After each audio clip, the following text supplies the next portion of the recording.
കുട്ടനാടിൻ്റെ ഏറ്റവും ഡിഫറൻ്റായിട്ടുള്ള ഒരു അനുഭവം എന്ന് പറയുന്നത് ചിലപ്പോൾ മറ്റുള്ള ഒരു നാട്ടിൽ പുറത്തുള്ളവർക്കോ അല്ലെങ്കിൽ ഏത് രാജ്യക്കാർക്ക് പറഞ്ഞാലും മനസ്സിലാകാത്ത ഒരു അനുഭവം എന്ന് പറയുന്നത് കുട്ടനാട്ടിലെ ഇടയ്ക്കിടെ എല്ലാ വർഷങ്ങളിലും പണ്ടുണ്ടായിക്കൊണ്ടിരുന്ന ഇപ്പം അതില്ല, വെള്ളപ്പൊക്കമായിരുന്നു. ഞാൻ എൻ്റെ കുട്ടിക്കാലത്ത് 1-2 പ്രാവശ്യമാണ് ഏറ്റവും വലിയ വെള്ളപ്പൊക്കം കണ്ടിരിക്കുന്നത്. അന്നൊക്കെ പറയുമായിരുന്നു 99-ൽ വെള്ളപ്പൊക്കം വന്നിരുന്നു, അതായിരുന്നു ഏറ്റവും വലിയ വെള്ളപ്പൊക്കം എന്നൊക്കെ എൻ്റെ അച്ഛൻ. അതായത് ഞങ്ങളുടെയൊക്കെ വീടിൻ്റെ ടോപ്പ് വരെ, വീടിൻ്റെ ഏറ്റവും മുകളിൽ വരെ മച്ചുംപുറത്തിനൊക്കെ മേളിൽ വെള്ളം വന്നിരുന്ന ഒരു കാലം ഉണ്ടായിരുന്നു. പക്ഷെ ഞാൻ കണ്ടിരിക്കുന്ന വെള്ളപ്പൊക്കത്തിൽ ഏറ്റവും കൂടുതലായിട്ട് എനിക്ക് തോന്നുന്നത് ഈ പറയുന്ന 5ാം ക്ലാസ്സിലോ 6ാം ക്ലാസ്സിലോ ഇത് പഠിക്കുന്ന സമയത്താണ്. ഞങ്ങൾ വള്ളത്തിൽ ജീവിച്ച ഒരാഴ്ചയോളം വള്ളത്തിലായിരുന്നു. കാരണം എൻ്റെ വീടിൻ്റെയൊക്കെ ഉത്തരത്തിലായിരുന്നു ഒന്ന് വള്ളം കെട്ടിയിട്ട്, എന്നാലോചിച്ച് നോക്കും, വീടിൻ്റെ ഉത്തരം വരെ വെള്ളം പൊങ്ങിയിട്ടുണ്ടായിരുന്നു. അപ്പം നമുക്ക് ചിന്തിക്കാൻ പറ്റാത്ത കഷ്ടപ്പാടാണ് അത്. ഞാൻ നേരത്തെ പറഞ്ഞ സാധാരണക്കാരായ കൊച്ചു കുടിലുകളിലൊക്കെ താമസിക്കുന്നവരുടെ അവസ്ഥ എന്ന് പറഞ്ഞാൽ അത് ചെറിയ സ്കൂളുകളിലൊക്കെ എത്ര പേരെ നമുക്ക് താമസിപ്പിക്കാൻ പറ്റും. സ്കൂളിലും വെള്ളം കയറും, കിണറുകളിൽ എല്ലാം വെള്ളം കയറി നിറയും, എവിടെ പോയി നിൽക്കണമെന്നും പറയാത്തൊരവസ്ഥ ദുരിതം അനുഭവിച്ച്. ഇന്നാണെങ്കിൽ നമുക്ക് നമ്മുടെ ഈ വിഷ്വൽ മീഡിയ ഒക്കെ വന്നതോടുകൂടി ഉടനെ അതെടുത്ത് ഗവൺമെൻറ്റിൽ നിന്ന് സഹായം കിട്ടി. ഇതൊന്നുമില്ല, ആരും ഒരു സഹായത്തിനും എത്താതെ പരസ്പരം തന്നെ സഹായിച്ച് ജീവിക്കുന്ന ഒരവസ്ഥ ഈ വെള്ളപ്പൊക്ക സമയത്ത് ഭയങ്കര കഷ്ടപ്പാടും ദുരിതവും അനുഭവിച്ച ജീവിക്കുന്ന ഒരു കാലഘട്ടമാണ് വെള്ളപ്പൊക്കം എന്ന് പറയുന്നത്. അവിടെ ഇന്ന് ആ വെള്ളപ്പൊക്കം ഇല്ല കേട്ടോ. വെള്ളപ്പൊക്കം എന്ന് പറയുന്നത് മോശമായ കാര്യവുമല്ല. നമ്മുടെ ജീവിതത്തിൽ നമ്മൾ പറയാറുണ്ടല്ലോ, ഒരു സുഖമുണ്ട് ഒരു ദുഃഖമുണ്ടെന്ന് പറയുന്നതൊക്കെ. നമ്മളിപ്പോൾ പറയാറുണ്ട് മഞ്ഞുകാലം അല്ലെങ്കിൽ വർഷകാലം, വേനൽക്കാലം എന്നൊക്കെ പറയുന്ന പോലെ ഈ ഒരു കൃഷിയൊക്കെ കഴിഞ്ഞ് ഇതെല്ലാം നമ്മുടെ പാടമൊക്കെ ശുദ്ധീകരിച്ച് ഈ കിഴക്കൂന്ന് ഒഴുകി വരുന്ന എക്കൽ മണ്ണൊക്കെ വീണ് ഈ പാടത്ത് മൊത്തത്തിൽ വാഷ് ഔട്ട് ചെയ്ത് പോകുന്ന ഒരവസ്ഥയാണ് ഈ വെള്ളപ്പൊക്കത്തിനുണ്ടായിരുന്നത്. അതിലൊരു ശുദ്ധിയുടെയും എന്താ പറയുക, ഒരു ഊർജം തിരിച്ചു കൊണ്ടുവരുന്ന ഒരു മെക്കാനിക്കൽ അല്ലെങ്കിൽ ഒരു കെമിസ്ട്രിയുടെ അവസ്ഥയൊക്കെ ഉണ്ടായിരുന്നതിനകത്ത്. പക്ഷേ ഇതൊക്കെ ഇന്നൊന്നും ഇല്ല. ബണ്ടൊക്കെ കെട്ടി വെള്ളപ്പൊക്കം കംപ്ലീറ്റ് തടഞ്ഞു. വെള്ളപ്പൊക്കം എന്നുള്ള ദുരിതം മാറിയെങ്കിലും ഞാനെന്ന് പറയട്ടെ, ഞാൻ നേരത്തെ പറഞ്ഞ പോലെ ആ നാടിൻ്റെ ആ ഭൂപ്രകൃതിയിൽ ഈ വെള്ളപ്പൊക്കം ഒക്കെ അതിൻ്റെ ഒരു ആവശ്യകത തന്നെയായിരുന്നു എന്ന് ഞാൻ വിശ്വസിക്കുന്നു. ഈ ബണ്ടെല്ലാം ഇന്ന് ഇങ്ങനെ കെട്ടിപ്പോയതുകൊണ്ട് തന്നെ അവിടുത്തെ ജലം മുഴുവൻ മലിനമാണ്. അവിടുത്തെ പാടശേഖരങ്ങളിൽ പഴയ വളക്കൂറില്ല. ഇതൊക്കെ കാര്യം ഈ പ്രകൃതി തനിയെ വെച്ചിരുന്ന ഈ വെള്ളപ്പൊക്കവും ഈ പുഞ്ചകൃഷിയും 2ാം കൃഷിയും ഒക്കെ കഴിഞ്ഞിട്ടുള്ള ഈ നാടിനെ മൊത്തം തിരിച്ചൊന്നു കൊണ്ടുവരുന്ന ഒരവസ്ഥ അതിന്നില്ല. പക്ഷേ ആ വെള്ളപ്പൊക്കത്തിൻ്റെ ദുരിതം തീർച്ചയായിട്ടും നമുക്ക് പറഞ്ഞറിയിക്കാൻ പറ്റാത്ത. ഈ വള്ളങ്ങളോ അല്ലെങ്കിൽ ജീവിക്കാനായിട്ട് നമുക്ക് കേവ് വള്ളം ഉണ്ടായിരുന്നു ഞങ്ങൾക്ക്, വലിയ വള്ളം. ആ വള്ളത്തിൽ കയറി അതിനകത്ത് ഭക്ഷണം വെച്ച് അതിനകത്ത് മൊത്തം ജീവിതം. ഞാനത് എപ്പോഴും ഞാൻ ആ നദി എന്ന് പറയുന്ന സിനിമ വിൻസെൻ്റ് മാസ്റ്റർ കാണുമ്പം ആലോചിക്കും, നദിയൊക്കെ ഭയങ്കര പഞ്ചനക്ഷത്ര ഹോട്ടലാണ് ജീവിതം കേട്ടോ. പക്ഷേ സാധാരണക്കാരുടെ വെള്ളപ്പൊക്കത്തിൻ്റെ വള്ളത്തിലെ അവസ്ഥ ഒന്നുമല്ല, ഭയങ്കര കഷ്ടപ്പാടാണ്. അപ്പം അങ്ങനെ ഒരു അവസ്ഥ ഉണ്ട് ഈ നാടിന്. ഇപ്പോഴും എനിക്ക് അവിടെ ഒരു ഓർമ്മ ഉള്ളത് അതാണ് ഞാൻ പറഞ്ഞത്, ഈ ആകാശഗംഗയായിട്ട് ഞാൻ തട്ടിച്ചു പറഞ്ഞത്. ഒരു വെള്ളപ്പൊക്കം കഴിഞ്ഞപ്പം ഞങ്ങളുടെ ഒരു ബന്ധുവിൻ്റെ വീട്ടിൻ്റെ ഫ്രണ്ടിൽ അവിടെ നടക്കാൻ പറ്റാത്ത അവസ്ഥ. കാരണം മുട്ടറ്റം ചേറാണ്. പിന്നെ സ്കൂളിലൊന്നും പോകാൻ പറ്റില്ല, വെള്ളപ്പൊക്കം കഴിഞ്ഞാൽ വലിയ പാടായിരിക്കും. മുട്ടറ്റം ചേറിക്കൂടി നടക്കണം ഒരു 10-100 അടി. ഞങ്ങളുടെ തന്നെ ബന്ധുവാണ്, അകത്ത് നല്ല മണലിട്ട മുറ്റമാണ്. അപ്പം ഞങ്ങൾ മുറ്റത്തൂടെ കയറുന്നതിന് പുള്ളിക്കാരൻ ഭയങ്കരമായിട്ട് ഞങ്ങളെ വടിയെടുത്ത് അടിക്കാൻ പറ്റുക, മുറ്റത്തൂടെ കയറ്റത്തില്ല. ഒരു കാര്യം, ഈ ചെളി മുഴുവൻ മുറ്റത്ത് ചവിട്ടി കയറ്റുമെന്നാണ് പുള്ളി പറയുന്നത്. ഞങ്ങൾക്കാണെങ്കിൽ മുഴുവൻ ചെളി ദേഹത്താവും, ഞങ്ങൾ കണ്ണു വെട്ടിച്ച് മുറ്റത്തൂടെ കയറി പോകാൻ നോക്കും. അങ്ങനെ പ്രശ്നമായ സമയത്താണ് ഞാൻ നേരത്തെ പറഞ്ഞ ഒരു കഥയിലോട്ട് ഞാൻ കിടക്കുന്നത്. കാരണം ഞങ്ങളുടെ കുടുംബക്ഷേത്രം കോയിപ്പുറത്ത് കാവ്, അവിടെ ഭദ്രകാളിയാണ്. അവിടെ ഏറ്റവും വലിയ അറുകുല വല്യച്ഛൻ എന്നും പറഞ്ഞ് ഞങ്ങളുടെ പണ്ട് യുദ്ധത്തിന് പോയിട്ട് മരിച്ചുപോയ പടത്തലവനായിരുന്ന ഒരു അറുകുല വല്യച്ഛൻ എന്നാണ് പറയുന്നത്. പുള്ളിയുടെ വാളൊക്കെ അവിടെ വെച്ചിട്ടുണ്ട്. അപ്പം എൻ്റെ കൊച്ചുനാൾ എനിക്ക് തോന്നുന്നത് കൊച്ചുനാളിലൊക്കെ ഈശ്വരവിശ്വാസം ഉണ്ടായിരുന്നു എന്ന് ചോദിച്ചാൽ ഉണ്ടില്ലായിരുന്നു എന്ന് പറഞ്ഞൊരവസ്ഥയായിരുന്നു. ഞാനൊരു വിമർശകനായിരുന്നു ടോട്ടലി. എനിക്ക് കാര്യത്തിലൊക്കെ ഡൗട്ട്സ് ആയിരുന്നു എപ്പോഴും. അമ്മയോടൊക്കെ എപ്പോഴും ഡൗട്ട് ചോദിക്കുകയും അമ്മയുടെയൊക്കെ ഒത്തിരി തല്ലി മേടിക്കുകയും ചെയ്തിട്ടുണ്ട് ജീവിതത്തിൽ. കാരണം ഈ എല്ലാ ചൊവ്വാഴ്ചയും വെള്ളിയാഴ്ചയും നീ കാവിൽ തുള്ളുമായിരുന്നു. ഞാൻ നേരത്തെ പറഞ്ഞ പോലെ അറുകുല വല്യച്ഛനാണ് കയറിയിരിക്കുന്നതെന്ന് പറയും ഒരാൾ ചെറിയച്ഛനാണ്. എന്നിട്ട് ഇവർ പറയും. അപ്പോൾ ഈ അമ്മയൊക്കെ നമ്മുടെ താറൊക്കെ പാച്ചി ചെന്ന് ചോദിക്കും, എൻ്റെ മോൻ ജയിക്കുമോ എക്സാമിനേഷൻ ചോദിക്കുമ്പോൾ പുള്ളി പറയും ജയിക്കാനും ജയിക്കാതിരിക്കാനും ചാൻസ് ഉണ്ടെന്നുള്ള ലൈനിലൊക്കെ ഉത്തരവൊക്കെ പറഞ്ഞ് മനുഷ്യനെ വെട്ടിലാക്കുന്ന തുള്ളലുകളുടെ അതാണ് ഞാൻ ഈ ആകാശഗംഗ ഇന്നസെൻറ്റും ജഗദീഷും ഒക്കെ തുള്ളിയിരിക്കുന്നത് കാണിക്കുന്ന ഞാൻ ജീവിതത്തിൽ കണ്ട പച്ചയായ കാര്യങ്ങളാണ്. അപ്പോൾ അങ്ങനെ തുള്ളിയിരുന്ന ഒരു കാലം ഉണ്ടായിരുന്നു. അപ്പോൾ ഈ തുള്ളുന്ന ആൾക്കാർ വലിയ VIPസാണ്. തുള്ളുന്നവർക്ക് പിന്നെ വീട്ടിൽ വിളിച്ച് ചോറോ കൊടുക്കും. കാരണം ദൈവം അറുപല വല്യച്ഛൻ ദേഹത്ത് കയറിയാൽ അത് വലിയൊരു സംഭവമാണ്. അങ്ങനെ ആ വല്യച്ഛൻ ദേഹത്ത് കയറാൻ സാധിച്ചാൽ ഇപ്പോൾ ഇതിനകത്ത് എനിക്കിപ്പോൾ ഡൗട്ടുള്ളത് സിൻസിയറായിട്ട് ഇതിനകത്ത് ദേഹത്ത് കയറിയിട്ടുണ്ടോ നമുക്കറിയാത്ത കാര്യമാണ്. പക്ഷേ ഞങ്ങളന്ന് ഈ വഴി നടക്കാൻ പറ്റാത്ത അവസ്ഥയിൽ ഞാൻ എൻ്റെ കുഞ്ഞമ്മയുടെ മോൻ്റെ അടുത്ത് പറഞ്ഞു, നിനക്ക് ഞങ്ങളെല്ലാം കൂടി കാശ് പിരിച്ച് മുട്ടായി മേടിക്കാനൊക്കെ കാശ് തരാം, നീ തുള്ളണം. ആ കക്ഷിക്ക് 16-17 വയസ്സേ ഉള്ളൂ. അവൻ പറഞ്ഞു അയ്യോ ഞാൻ തുള്ളിയ പ്രശ്നമാണ് ഞാൻ പറഞ്ഞു ഒരു പ്രശ്നമില്ല, തുള്ളി നോക്കാമല്ലോ നമുക്ക്. അല്ലടാ ഇത് അറുപല വില്യച്ചനൊന്നും ഇതിനൊന്നും പറയത്തില്ല, നമ്മൾ ചെയ്യുന്ന നല്ല കാര്യമാണ്. അപ്പോൾ ഈ തുള്ളിയാൽ അലറി വിളിച്ച് ആദ്യം പമ്പയാറ്റിൽ ഇറങ്ങണം, കുളിക്കണം, അവിടുന്ന് തിരിച്ചു വന്നിട്ട് ഈ വാളെടുക്കണം, വാളെടുത്തിട്ട് ഏതെങ്കിലും വാഴ വിട്ടുമ്പോൾ ഈ വാഴ ഇങ്ങനെ നിൽക്കും കുറേ നേരം, കാരണം ഇത് നല്ല മൂർച്ചയുള്ള വാളാണ്, എന്നിട്ട് വാഴ വീഴും. അങ്ങനെയൊക്കെയുള്ള ചില സിമ്പിൾ നമ്മൾ കണ്ടുവച്ചിട്ടുണ്ട്, ഇങ്ങനെയൊക്കെയാണ് വലിയ ആൾക്കാർ തുള്ളുന്നത്. അങ്ങനെ ഇയാളെ കൊണ്ട് ഞങ്ങൾ തുള്ളിച്ചു. ഇയാൾ കറക്റ്റ് തുള്ളി, ഞങ്ങൾ പറഞ്ഞ സമയത്ത് ഒരു വെള്ളിയാഴ്ച പോയിട്ട് തുള്ളിയിട്ട് ഇയാൾ ചോദിച്ചു എന്താണ്, അപ്പോൾ തുള്ളുന്നെങ്കിൽ എന്തെങ്കിലും ഇഷ്യൂ ആണോ, ആ ഇഷ്യൂ പറയാനാണ് ഈ തുള്ളുന്നത്. അപ്പോൾ പുള്ളി പറഞ്ഞു ഇങ്ങനെ മിത്രക്കരി അമ്പലത്തിൽ നിന്ന് നടന്ന് എനിക്ക് വരണം. അപ്പം പുള്ളി മിത്രക്കരി അമ്പലത്തിൽ തൊഴാൻ പോയിട്ട് വല്യച്ഛൻ നടന്നു വരുമ്പോൾ ഈ ചേറ് പിടിച്ച ഈ വരമ്പത്തൂടാണോ ഞാൻ വരുന്നത്, ഉണ്ണി അത് മാറ്റണം, ചരൽ വിരിച്ചു തരണം എന്ന് പറയുകയാണ് ഇദ്ദേഹം. ഈ ഞങ്ങളുടെ ബന്ധു എന്ന് പറയുന്ന അമ്മാവൻ സാഷ്ടാംഗം പുള്ളി വീണിട്ട് പറഞ്ഞു ഞാൻ ചെയ്തേക്കാമേ, ചെയ്യാമോ എന്ന് 3 പ്രാവശ്യം. ഇവനാണെങ്കിൽ ഭയങ്കര കറക്റ്റ് ചെയ്തു. ഈ മറ്റുള്ളവർ തുള്ളുന്നതിലും അതിൻ്റെ ടൈമിംഗ് ഒക്കെ കറക്റ്റായിരുന്നു കക്ഷി. തുള്ളി പിന്നെ അലറി അങ്ങ് നിലത്തോട്ട് വീഴും, അപ്പോൾ കരിക്ക് കൊണ്ടു കൊടുക്കും വെട്ടിട്ട്, അപ്പോൾ കരിക്ക് കുടിക്കും. ഇത്രയും സംഭവം കറക്റ്റ് റിഹേഴ്സൽ ഞങ്ങൾ പാടത്തിൻ്റെ നടുക്ക് പോയിട്ട് ആരും അറിയത്തില്ല, പോയിട്ട് റിഹേഴ്സലൊക്കെ കൊടുത്ത് ഈ കക്ഷിയെ പഠിപ്പിച്ച് തുള്ളി കറക്റ്റ് ചെയ്ത് തുള്ളൽ കഴിഞ്ഞപ്പോൾ ഈ അമ്മാവൻ 3-4 വള്ളം ചരലിറക്കി ഈ ദേവിക്കും അടുക്കുന്ന അറുപല വല്യച്ഛൻ നടന്നു പോകാനുള്ള ഇത് ശരിയാക്കി. അപ്പം എൻ്റെ അമ്മയോട് ഞാൻ പണ്ട് പറഞ്ഞിട്ട് ഇത് കഴിഞ്ഞിട്ടുള്ള രസം എന്ന് വെച്ചാൽ ഞങ്ങൾ കൂട്ടുകാരുടെ ഇടയിൽ ഇത് വലിയ പാട്ടായി. പക്ഷേ ഈ നമ്മുടെ തുള്ളിയ ബേബി കാല് മാറി. പുള്ളി പറഞ്ഞത് നീ പറഞ്ഞിട്ടൊന്നും തുള്ളിയതല്ല, ഞാൻ തുള്ളിയപ്പോൾ എനിക്ക് റിയലായിട്ട് അങ്ങനെ തോന്നി. പറഞ്ഞു മനസ്സിലായോ, നീ അത് പറഞ്ഞു എന്നുള്ള സത്യമാണ്. പക്ഷേ ഞാൻ ഇത് വാളെടുത്തപ്പോൾ ഞാൻ അറുപല വല്യച്ഛൻ തന്നെ ആയിരുന്നു, നിങ്ങൾ പറഞ്ഞിട്ടൊന്നുമില്ല തുള്ളിയത്. പുള്ളിക്കാരൻ കാല് മാറി കാശ് മേടിച്ചിട്ട്.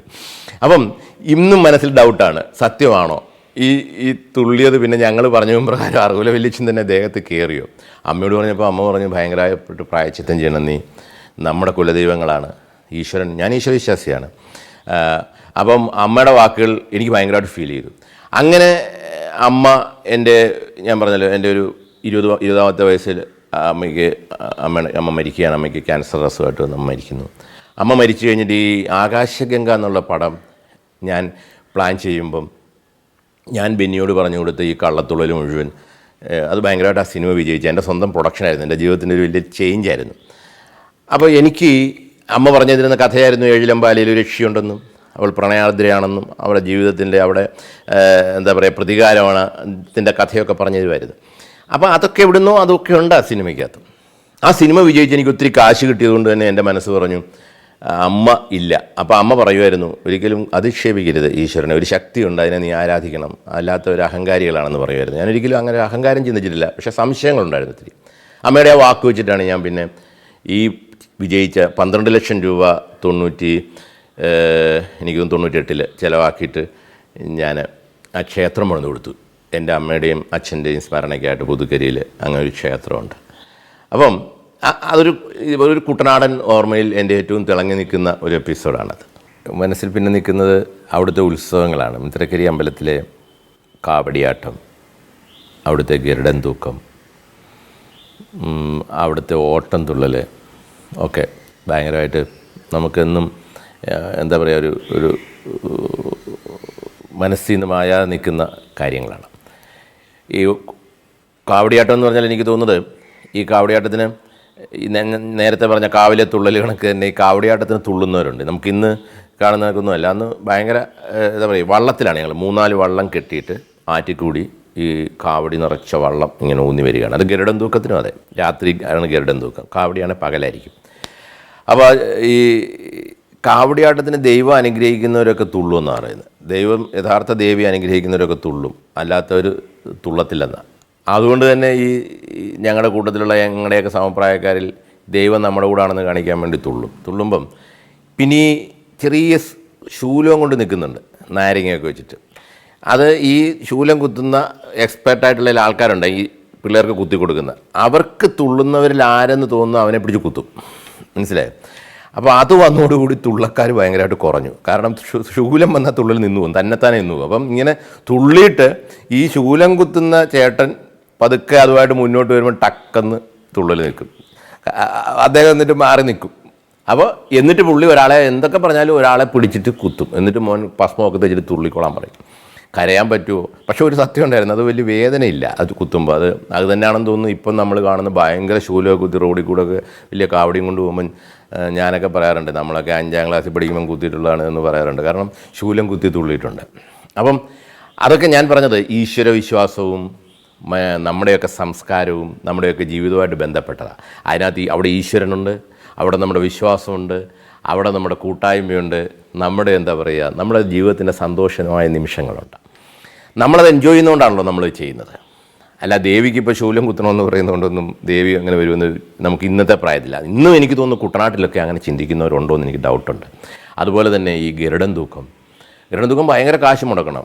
ഓരോരുത്തരുടെ വഴിപാടാണ്. രാത്രി മുഴുവൻ ഈ വള്ളത്തിൽ ഈ പറയുന്ന ആ ഒരു ഫ്രെയിം എൻ്റെ ഒരു ചിത്രത്തിൽ എനിക്ക് ഇതുവരെ കരിമാടിക്കുട്ടിലെന്തോ ഞാൻ ട്രൈ ചെയ്തിട്ടുണ്ട്, പക്ഷേ കിട്ടിയിട്ടില്ല. രാത്രി ഷൂട്ട് ചെയ്യാൻ പറ്റിയിട്ടില്ല. കാരണം ഈ വള്ളങ്ങളിൽ ഇങ്ങനെ ഇത് ഗരുഡനാടുകയും കംപ്ലീറ്റ് കമ്പിത്തിരി, മത്താപ്പ്, ഇത്തരി സാധനങ്ങൾ കംപ്ലീറ്റ് ഇങ്ങനെ കത്തിക്കും. സൈഡിൽ നിന്ന് ഇങ്ങനെ ആൾക്കാർ കത്തിക്കുമ്പം അതിൻ്റെ റിഫ്ലക്ഷൻ ഈ ആറ്റിൽ കൂടി വരിക, ഈ ആറ്റിൽ ഈ വള്ളം ഒഴുകി പോകുന്നത് ഭയങ്കര ഒരു, ഞാൻ ഇന്നും ആലോചിക്കുന്നില്ല, ഞങ്ങൾ പാലത്തിലൊക്കെ കയറി ഇങ്ങനെ നോക്കും ഇത് വരുന്ന കാണുന്നതായിട്ട്.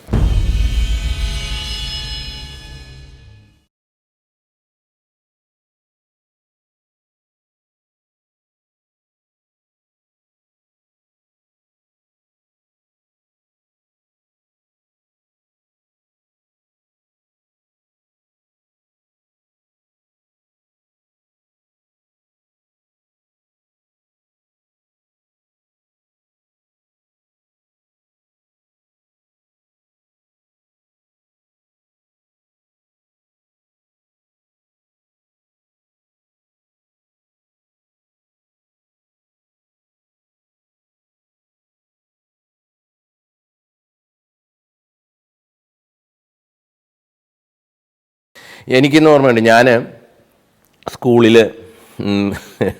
6ലോ 7ലോ പഠിക്കുമ്പോൾ ഓട്ടംതുള്ളിൽ എനിക്ക് ഫസ്റ്റ് പ്രൈസ് കിട്ടിയിട്ടുണ്ട്. എങ്ങനെയാണെന്ന് വെച്ചാൽ ഈ അമ്പലത്തിലെ കളത്തട്ടിൽ കണ്ടിട്ട് മറിയക്കുട്ടിക്ക് 20, റോസക്കുട്ടിക്ക് 78 തികഞ്ഞു, കെട്ടിച്ചിട്ടില്ല ഇവരെ, കഷ്ടം കുട്ടികളാണ് ഇവരിപ്പോഴും അയ്യോ എന്നും പറഞ്ഞ് ശ്രീധനത്തിൻ്റെ പേരിൽ ഒരു പാട്ടുണ്ടാക്കിയിട്ട് അത് ഞങ്ങൾ തുള്ളൽ കളിച്ചിട്ട് ഏതോ സീനിയറായിട്ട് പഠിക്കുന്ന ചേച്ചിയുടെ പാവാടയൊക്കെ എടുത്ത് തലേണയൊക്കെ ചന്തിക്ക് വെച്ച് കെട്ടി ഒരു തുള്ളലൊക്കെ കളിച്ച് പ്രൈസ് മേടിച്ചു. അപ്പോൾ ആ ഗ്രാമാന്തരീക്ഷത്തിൽ നിന്ന് തന്നെ നമ്മുടെ മനസ്സിലെവിടെയൊക്കെയോ കലയുടെയും അത്തരം സംഭവങ്ങളൊക്കെ നമ്മുടെ മനസ്സിലുണ്ടായിരുന്നു. അതുപോലെ തന്നെ ഈ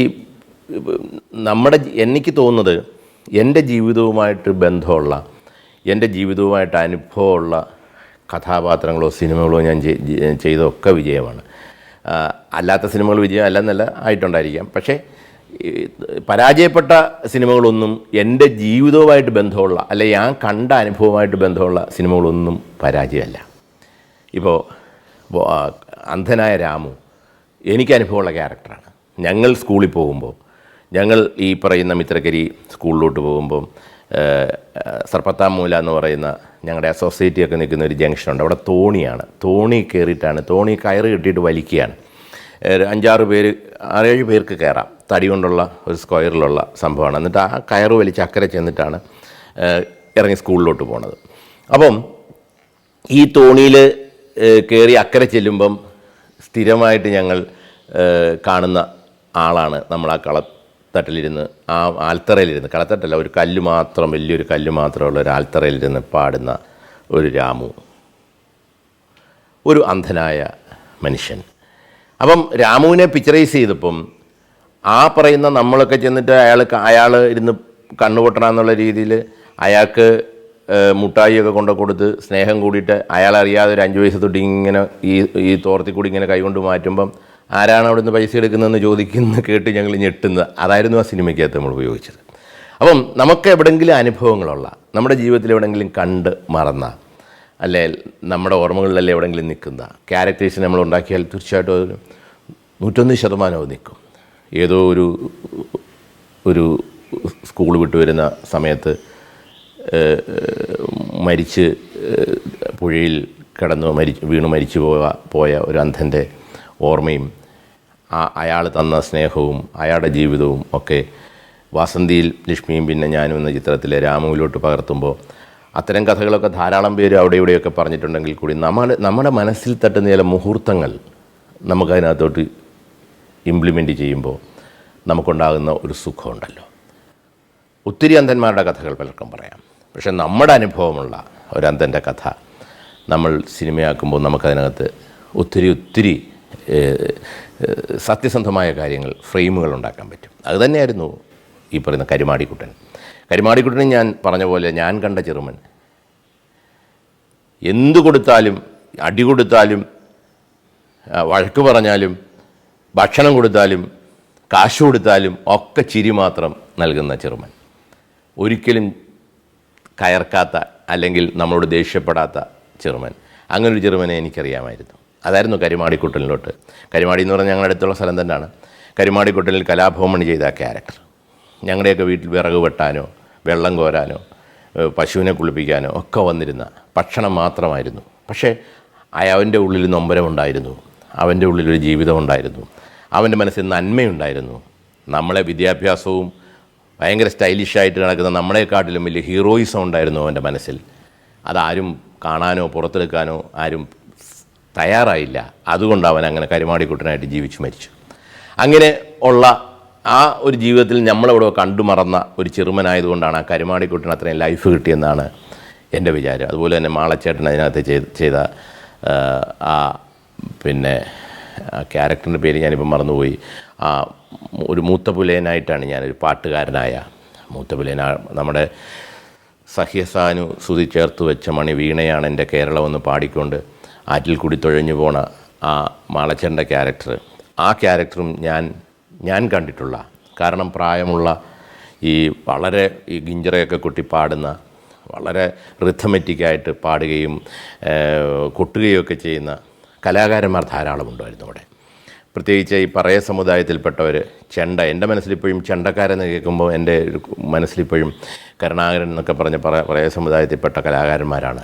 ചെണ്ടയിൽ അഗ്രഗണ്യന്മാരായിരുന്നു. ഒരു ഗുരുവിൻ്റെ അടുത്തും പഠിച്ചതല്ല, അവർ സ്വന്തമായിട്ട് പഠിച്ച് അവർ ചെണ്ടയുണ്ടാക്കി കലാകാരന്മാരായിരുന്നു. അങ്ങനെ കുട്ടനാട്ടിൽ കലാകാരന്മാരുടെ ഒരു വലിയ നിരനിരയുണ്ട് കുട്ടനാട്ടിൽ. അപ്പോൾ ഈ തനിമയുള്ള യഥാർത്ഥ ഗ്രാമീണതയുടെ ഗന്ധമുള്ള ഒത്തിരി കലാകാരന്മാരും ഒത്തിരി നല്ല മനുഷ്യരും ഒത്തിരി പ്രശസ്തരുണ്ട്. എനിക്ക് തോന്നുന്നു ഞാനൊക്കെ അതിൻ്റെ അകത്ത് ഏറ്റവും താഴെ നിൽക്കുന്ന ആൾക്കാരായിരിക്കും. കുട്ടനാടിന് അങ്ങനെ ഒരു ഒത്തിരി നന്മയുടെയും കലയുടെയും ഒക്കെ ഗന്ധമുള്ളൊരു മണ്ണാണ് കുട്ടനാട്. കുട്ടനാടിൻ്റെ പുരോഗതി നമുക്കിന്ന് നമ്മുടെ ചിലവും വളരെ ദൃശ്യമായിട്ട് കാണുന്ന, വളരെ വ്യക്തമായിട്ട് കാണുന്ന ഒത്തിരി പുരോഗതിയുണ്ട്. അത് സത്യത്തിൽ ആ മനുഷ്യർ കുറച്ചുകൂടി നേരത്തെ അവർക്ക് കിട്ടാമായിരുന്നതാണോ എന്ന് ചോദിച്ചാൽ ചിലപ്പം ആണെന്നായിരിക്കും എൻ്റെ ഉത്തരം. കാരണം ഞാൻ എൻ്റെ ജീവിതത്തിൽ ഈ പറയുന്ന കർഷക തൊഴിലാളികളുടെയും ഈ പറയുന്ന കഷ്ടത അനുഭവിച്ച് ജീവിക്കുന്ന കൂട്ടുകാരായിരുന്നു എൻ്റെ കൂട്ടത്തിൽ. ഞാനൊരു ഇടത്തരം കർഷക കുടുംബത്തിൽ ജനിച്ചാണെങ്കിലും എൻ്റെ കൂട്ടുകാർ പലരും വളരെ താഴ്ന്ന കർഷക തൊഴിലാളി കുടുംബത്തിൽപ്പെട്ടവരായിരുന്നു. അതുകൊണ്ട് തന്നെ ആയിരിക്കാം ഞാൻ ഒരു ഇടതുപക്ഷ ചിന്താഗതിക്കാരനായിട്ട് എൻ്റെ ജീവിതത്തിൽ ഞാൻ ഇന്നും അന്നും ആകാൻ കാര്യം എനിക്കതാണെന്നാണ് എനിക്ക് തോന്നുന്നത്. ഈ പിന്നെ കഷ്ടപ്പെട്ട് ബുദ്ധിമുട്ടി ജീവിതം മുഴുവൻ പ്രതിസന്ധിയിൽ കൂടി മാത്രം കടന്നു പോകുന്ന കുടുംബങ്ങളെ കണ്ടിട്ട് കപ്പലണ്ടിയും കട്ടൻ ചായയും കുടിച്ച് കഴിയുന്ന ഒരു വലിയ വിഭാഗം ആൾക്കാരുടെ നടുക്കൂടി നമ്മൾ ജീവിക്കുമ്പം നമുക്കും തോന്നും നമ്മുടെ മനസ്സിന് ചില ചായവൊക്കെ. പക്ഷേ അതിൻ്റെ ഞാൻ എപ്പോഴും ചിന്തിക്കാറുണ്ട് അതിൻ്റെ അപ്പുറവും ഇപ്പുറവും, എവിടെയായിരുന്നു ശരി, എവിടെയായിരുന്നു തെറ്റ്.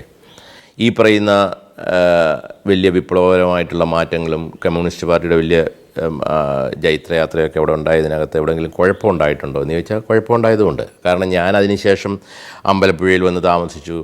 ഞാൻ എൻ്റെ ഒരു 10-20 വയസ്സുള്ള സമയത്തൊക്കെ DYFIയുടെയൊക്കെ വലിയ നേതാവായിട്ട് ഒക്കെ അവിടെ നിന്ന സമയത്തൊക്കെ എനിക്കിപ്പോഴും നല്ല ഓർമ്മയുണ്ട്. നെടുമുടി പാലത്തിനെതിരെ സമരം ചെയ്യണം, കടത്തുവള്ളക്കാർ പാലം വരുന്നതിനെതിരെ സമരം ചെയ്യുന്ന ഒരവസ്ഥ. അത് നമ്മുടെ ഒരു കാലഘട്ടത്തിൻ്റെ പിന്നെ ചിന്തിക്കുമ്പോൾ തെറ്റായിപ്പോയി എന്ന് ചിലപ്പോൾ പാർട്ടിക്കാർ പോലും എത്രയോ പ്രാവശ്യം പറഞ്ഞിട്ടുണ്ടായിരിക്കും. അതുപോലെ തന്നെ ട്രാക്ടർ വന്നപ്പോൾ ഉഴവ് തൊഴിലാളികൾ യന്ത്രവൽകൃതത്തിനെതിരെ സമരം ചെയ്ത അവസ്ഥ. ഇതൊക്കെ ഒരു നാടിൻ്റെ ഒരു കഥയായിട്ട്, ഒരു നാടിൻ്റെ ചരിത്രമായിട്ട് മാറും. അല്ലാതെ ഞാനതിന് ഇപ്പോൾ ഒരു പാർട്ടിക്കാരെ നമ്മൾ കുറ്റം പറഞ്ഞിട്ടൊന്നും കാര്യമില്ല. അന്നത്തെ ചിന്താഗതിയിൽ അപ്പോൾ അന്ന് കഷ്ടപ്പെടുന്ന നൂറുകണക്കിന് ഉഴവ് തൊഴിലാളികൾ ഈ പോത്തിനെയും ഒക്കെ കൊണ്ട് പിന്നെ ഉഴവ് നടത്തി, പാടത്ത് ഉഴവ് നടത്തി ജീവിക്കുന്ന, കഷ്ടപ്പാടിൻ്റെ ഏറ്റവും മൂർധന്യഘട്ടത്തിൽ ജീവിക്കുന്ന ഒരു വലിയ വിഭാഗം തൊഴിലാളികൾ നോക്കി നിൽക്ക് വലിയ ട്രാക്ടർ ഇറങ്ങിയിട്ട്, എനിക്ക് തോന്നുന്നു അതൊക്കെ അന്നൊരു ഭയങ്കര സിനിമാ സ്റ്റൈൽ രീതിയിലുള്ള ഒരു സംഭവങ്ങളായിരുന്നു. ഈ ഒഴിവ് തൊഴിലാളികൾക്ക് അവർ കണ്ണും നിറഞ്ഞ് നെഞ്ചത്തലിച്ച് പറയുകയാണ്, ഞങ്ങൾ എവിടെ പോയി പോത്തിനെയും വിറ്റിട്ട് ഞങ്ങൾ എങ്ങനെ ജീവിക്കും. ട്രാക്ടർ വന്നിരിക്കുന്നു. ട്രാക്ടറിനെതിരെ അന്ന് സമരം ചെയ്തു പാർട്ടിക്കാരുടെ നേതൃത്വത്തിൽ. കടത്തുവള്ളക്കാർ പാലത്തിനെതിരെ സമരം ചെയ്യുക. ഒന്ന് ആലോചിച്ച് നോക്ക് നമ്മുടെ ജീവിതത്തിൽ. അപ്പം അത് കമ്പ്യൂട്ടറിനെതിരെ സമരം ചെയ്ത് നമുക്കറിയാമല്ലോ. അപ്പോൾ ഇതൊക്കെ കുറേ നന്മകളും കുറേ കുഴപ്പങ്ങളും തിരിച്ചും മറിച്ചും പ്ലസ്സും മൈനസും ഇതിനൊക്കെ ഉണ്ടായിരുന്നു എന്ന് കൺമുമ്പിൽ കണ്ട ഒരാളാണ് ഞാൻ. മിച്ചഭൂമി സമരത്തിൽ പോലും ഉണ്ടായിരുന്നു ഈ പറയുന്ന നമ്മൾ നേരത്തെ പറഞ്ഞ പ്ലസ്സും മൈനസും. മിച്ചഭൂമി സമരം കൊണ്ട് ഒരു തുണ്ട് ഭൂമിയില്ലാത്തവർക്ക് ഭൂമി കിട്ടിയിട്ടുണ്ടെന്നുള്ളൊരു സത്യമാണെങ്കിൽ കൂടി ആ ഒരു മിച്ചഭൂമി സമരത്തിൻ്റെ മുതലെടുത്തുകൊണ്ട് ഒത്തിരി പേരെ ദ്രോഹിക്കാനും ഒത്തിരി പേരെ ബുദ്ധിമുട്ടിക്കാനും ഒക്കെ ആ സമരവും ആ നിയമവും ഉപയോഗിച്ച കാര്യങ്ങൾ നമുക്കറിയാം. 100% സത്യസന്ധരായ നിർമ്മല ഹൃദയരായ വ്യക്തികളൊക്കെ കുത്തക മുതലാളി എന്ന് പേരിട്ടിട്ട് ആത്മഹത്യ ചെയ്യേണ്ടി വന്ന, ഒരു തുണ്ട് ഭൂമിയില്ലാതെ മുഴുവൻ പോയിട്ട് ജീവിക്കാൻ ഗതിയില്ലാതെ ആത്മഹത്യ ചെയ്യേണ്ടി വന്ന ഫാമിലിയുടെ കഥയും എനിക്കറിയാം. അപ്പം ഇത്തരം സമരങ്ങളിലും ഇത്തരം വിപ്ലവങ്ങളിലും ഒക്കെ എവിടെയൊക്കെയോ പ്ലസ്സും എവിടെയൊക്കെയോ മൈനസും ഉണ്ട്. ഒന്നും പൂർണ്ണതയില്ലാത്തതാണ്, ഒന്നും 100% പൂർണ്ണമാണെന്ന് നമുക്ക് പറയാൻ പറ്റില്ല എന്ന് വിശ്വസിക്കുന്ന ഒരാളാണ് ഞാൻ. പക്ഷേ ആത്യന്തികമായിട്ട് ഞാൻ പറയട്ടെ, ഈ at the end of the day നമുക്ക് ഇത്തരം വിപ്ലവങ്ങളും ഇത്തരം കാലഘട്ടത്തിൻ്റെ പുരോഗമനങ്ങളും ഒക്കെ അനിവാര്യമാണ്. അല്ലെങ്കിൽ ഇന്ന് കുട്ടനാടൻ ജനത ഇന്ന് അനുഭവിക്കുന്ന ഈ സുഖം അനുഭവിക്കാൻ പറ്റില്ല. ഇന്നവർക്ക് എവിടെ വേണേൽ വണ്ടിയെ പോകാം. പണ്ടൊരു അസുഖം വന്നു കഴിഞ്ഞാൽ ഹോസ്പിറ്റലിൽ എത്തിക്കാൻ 3 മണിക്കൂർ 4 മണിക്കൂർ എടുക്കുന്ന അവസ്ഥ, മിക്കവാറും മരണം സംഭവിച്ചേക്കാവുന്ന അവസ്ഥ അനുഭവിച്ചിരുന്ന കുട്ടനാടത്ത്. എനിക്ക് തോന്നുന്നു അവിടെ ഞങ്ങളുടെ ഒരു പഴയ നേതാവ് ഡോക്ടർ കെ സി ജോസഫ് എന്ന് പറയുന്നൊരു നേതാവ്, അദ്ദേഹമൊക്കെ എനിക്ക് തോന്നുന്നു ഒത്തിരി കഷ്ടപ്പെട്ടിട്ടുണ്ട് അവിടുത്തെ ഈ പറയുന്ന ഒരു ഡെവലപ്മെൻറ്റിന്. പലരുടെ പേരും ഉണ്ട് കേട്ടോ, ഞാൻ പറയാം. എനിക്കറിയാവുന്നൊരു സുഹൃത്തായതുകൊണ്ട് ഞാൻ പറഞ്ഞതാണ്. അങ്ങനെ ഒത്തിരി ആൾക്കാർ, അവിടുത്തെ ലീഡേഴ്സ് വളരെ നിസ്വാർത്ഥമായിട്ട് കഷ്ടപ്പെട്ടിട്ടാണ് അവിടുത്തെ ഒരു ഡെവലപ്മെൻറ്റ് ഉണ്ടായത്. പക്ഷേ ആ ഡെവലപ്മെൻറ്റ് ഉണ്ടായപ്പോൾ തന്നെ ഞാൻ നേരത്തെ പറഞ്ഞ പോലെ ഈ പറയുന്ന മിച്ചഭൂമി എന്ന് പറയുന്ന വിപ്ലവകരമായ നമ്മുടെ ഈ മാറ്റം വന്നപ്പോൾ മണ്ണിൻ്റെ പേരിൽ മനുഷ്യബന്ധങ്ങളിൽ ചെറിയ തീയുടെ അംശം ഉണ്ടായിരുന്നോ, നീറിപ്പുകയുന്നുണ്ടായിരുന്നോ എന്നെനിക്കിന്ന് ഡൗട്ടുണ്ട്. പലയിടത്തും നഷ്ടപ്പെട്ടു പോയോ. അപ്പം ഈ മണ്ണ് എല്ലാവർക്കും വീതിക്കുന്നതിനോടൊപ്പം തന്നെ ഊഷ്മളമായ സ്നേഹവികാരം പോകാതെ, മണ്ണിൻ്റെ പേരിൽ ഒരു വീടും ആത്മഹത്യ ചെയ്യാതെ, പട്ടിണിപ്പാവങ്ങളായ അല്ലെങ്കിൽ ഇതിനു മുമ്പ് പണ്ടത്തെ കാലഘട്ടത്തിൽ ഒത്തിരി പാട്ടഭൂമി ഉണ്ടായിരുന്ന വലിയ കുടുംബത്തിൻ്റെ പേരുള്ള, ഇന്നൊരു നേരത്തെ ആഹാരത്തിന് പോലും കഴിവില്ലാത്ത ആൾക്കാർ അങ്ങനെ ബുദ്ധിമുട്ടുന്നുണ്ടെങ്കിൽ അവരെ കണ്ടുപിടിച്ച് അവരെ മുതലാളി എന്ന് വിളിക്കാതെ അവരെ സംരക്ഷിക്കാനായിട്ട് നമുക്കായോ?